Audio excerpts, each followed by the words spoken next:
આ સાથે આજે ગાંધીનગરનો 60મો સ્થાપના દિવસ છે તો 60મો સ્થાપના દિવસ છે અને જેમાં 2 ઓગસ્ટ 1965માં ગાંધીનગરની સ્થાપના કરવામાં આવી હતી।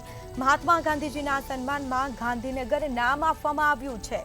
સમગ્ર ભારતમાં ગાંધીનગરની ગ્રીન સિટીથી ઓળખ છે। ગાંધીનગર રાજ્યની રાજનીતિનું પણ કેન્દ્ર સ્થાન ગણવામાં આવે છે। તો આ સાથે આજે ગાંધીનગરનો 60મો સ્થાપના દિવસ છે।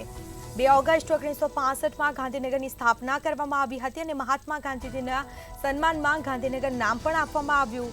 આ સાથે સમગ્ર ભારતમાં ગાંધીનગરની એક ગ્રીન સિટી તરીકે પણ તે ઓળખાય છે। હરિયાળું આ ગાંધીનગર રાજ્યની રાજનીતિનું પણ એક કેન્દ્ર સ્થાન છે। તો આજે 60મો સ્થાપના દિવસ છે ગાંધીનગરનો। મહાત્મા ગાંધીજીના સન્માનમાં ગાંધીનગર નામ આપવામાં આવ્યું છે। તો આ સાથે સમગ્ર ભારતમાં ગાંધીનગરની ગ્રીન સિટીની ઓળખ છે। હરિયાળું ગાંધીનગરની ઓળખ ભારતભરમાં છે। ગાંધીનગર રાજ્યની રાજનીતિનું પણ કેન્દ્ર સ્થાન ગણવામાં આવે છે।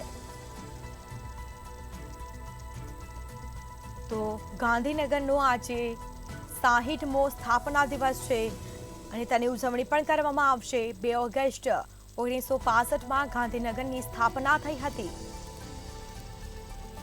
તો બીજી તરફ મહાત્મા ગાંધીજીના સન્માનમાં ગાંધીનગર નામ આપવામાં આવ્યું છે। સમગ્ર ભારતમાં ગાંધીનગરને ગ્રીન સિટી તરીકે પણ ઓળખવામાં આવે છે।